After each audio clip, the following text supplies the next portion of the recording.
I gave my son my past so he could have a future. 5 years ago, I sold the only real thing I had left in this world. The house my father built with his own hands. Every beam in that house carried a memory. Every scratch on the wooden floor had a story. It wasn't just property. It was history. It was proof that a man could build something that lasted longer than himself.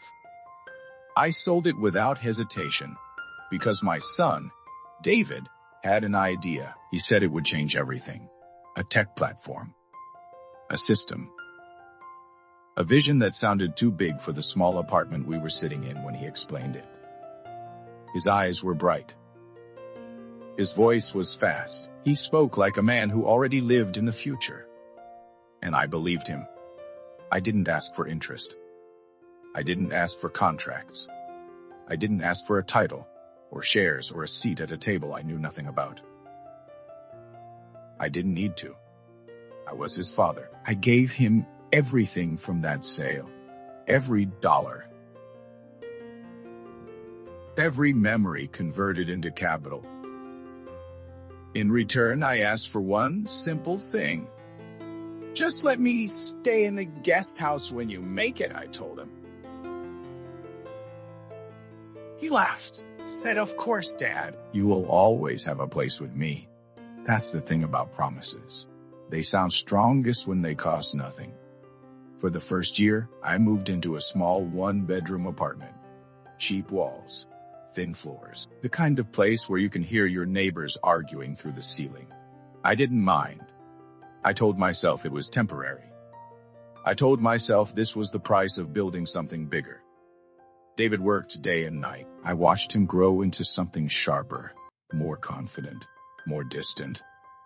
At first, he called every day, then every week, then only when he needed something. More time, more patience, more understanding, and I gave it. Because that's what fathers do. They give without asking when it will stop. The second year, he moved into a real office.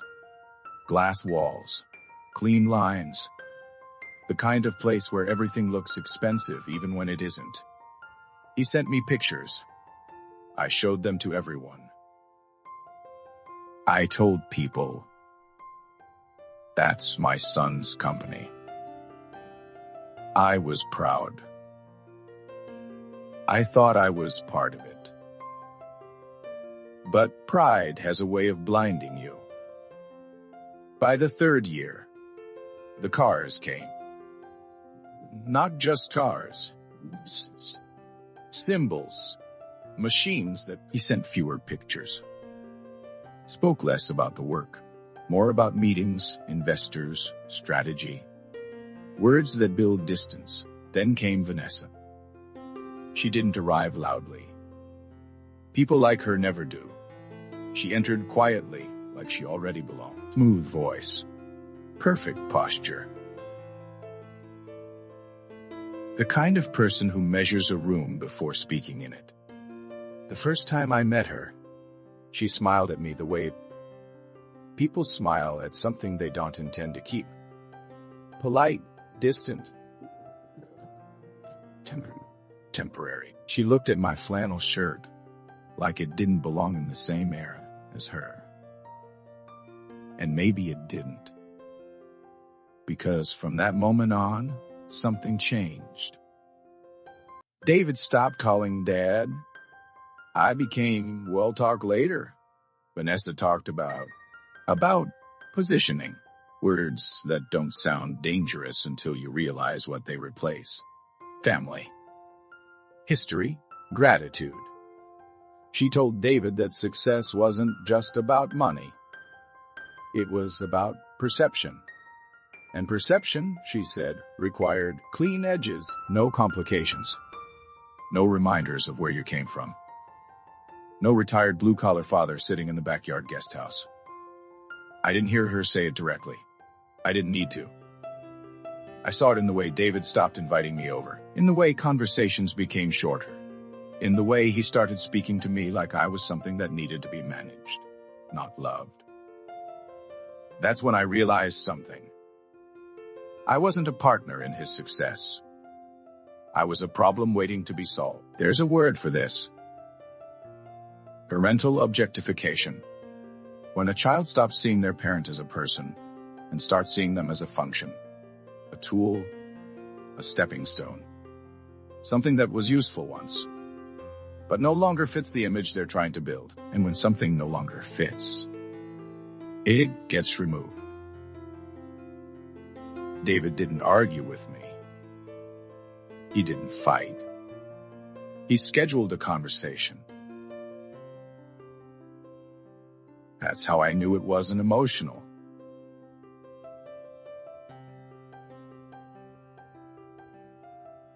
He was strategic. He sat across the same office I used to show people with pride. He wore a suit that cost more than my first car. He spoke carefully, like a man presenting a solution. "Dad," he said, "this is for your own good." Those are the most dangerous words a person can use because they don't leave room for disagreement. They sound like care, but they feel like control. He told me the house was too busy, that the environment wasn't stable, that the guest house wasn't appropriate anymore. Then he told me where I would be going, a facility. Clean, organized, better suited for your needs. So I walk 5 miles a day, but apparently, my needs had changed. He didn't ask me, he informed me. That's the difference between love and decision. Love includes you. Decisions replace you. 2 weeks later, I was sitting in a room that smelled like bleach and silence. The walls were gray. The floor was polished but lifeless. The window didn't open, and the view was a brick wall, not distant, not symbolic. Close enough that you could see every crack, every imperfection. It wasn't a view, it was a message. This is what you are now. Contained. Limited. Finished. David didn't visit. He sent someone. An assistant. Young. Holy. Uncomfortable. She brought my mail once a week. She didn't look at me directly, like she had been told not to. That's how you know you've been removed from someone's life. Not with anger, not with conflict, but with efficiency. Days passed.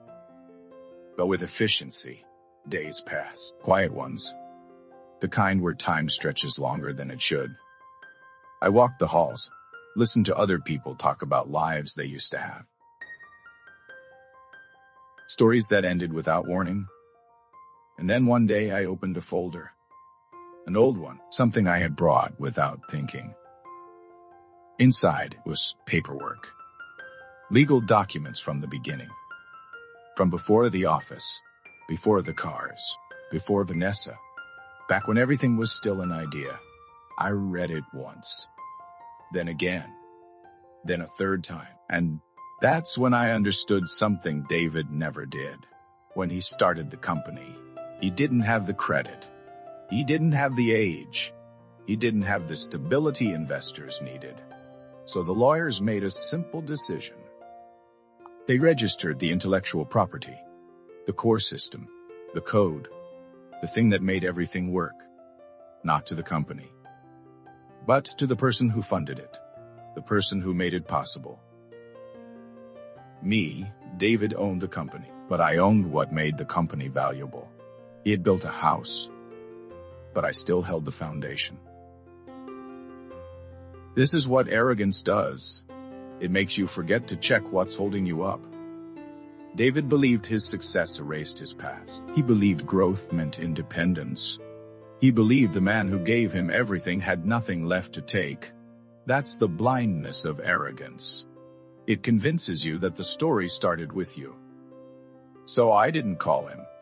I didn't explain. I made one call. Not to my son. To his competitor. I didn't sell anything. I didn't threaten. I filed an injunction. A legal pause. A simple request for a review of ownership. That's all it took. The next morning, David's company stopped moving. No transactions. No launches. No progress. Frozen. Investors panicked. Partners disappeared. And Vanessa's inner circle vanished faster than it formed. Because circles like that aren't built on loyalty. They're built on momentum. And when momentum stops, so does everything else. David came to see me that day, not as a son. As a man losing control, he walked into that gray room like it offended him, like the walls themselves were beneath him. He didn't sit. He stood over me, voice raised, words sharp. "You're ruining my life." I looked at him, really looked. Not at the suit, not at the title, at the boy who once asked me if his idea was good enough. And I said the only thing that mattered. "No, David, I'm taking my house back." That's when he understood. Not everything, but enough. The company didn't collapse. It didn't need to. It was sold, quickly, quietly, at a price far below what it was worth, because urgency reduces value, and David had no time left. I took my investment back, every dollar, with interest, not because I needed it, but because value should be respected. I didn't move into his mansion. I didn't take his lifestyle. I bought something smaller, a house by the lake. Simple, quiet, real. The kind of place where the air feels clean, where mornings don't come with noise, where the past doesn't feel like something you need to hide. And David? He learned something no one teaches you in business. Success built without gratitude doesn't last, because eventually, you run out of people willing to believe in you. And when that happens, all you're left with is a brand. And no one wants to invest in a brand that forgot where it came from. There's a lesson in this. Not about revenge. Not about control. About balance. Never believe you've outgrown the hands that built you. And if you're a parent, love your child. Support them. Believe in them. But never sign your life away completely. Always keep something in your name. A key, a foundation, a way back. Because love should be given freely.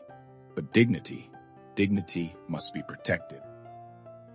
So tell me this, is a child's success worth a parent's dignity? If you don't think so, then you already understand everything that matters.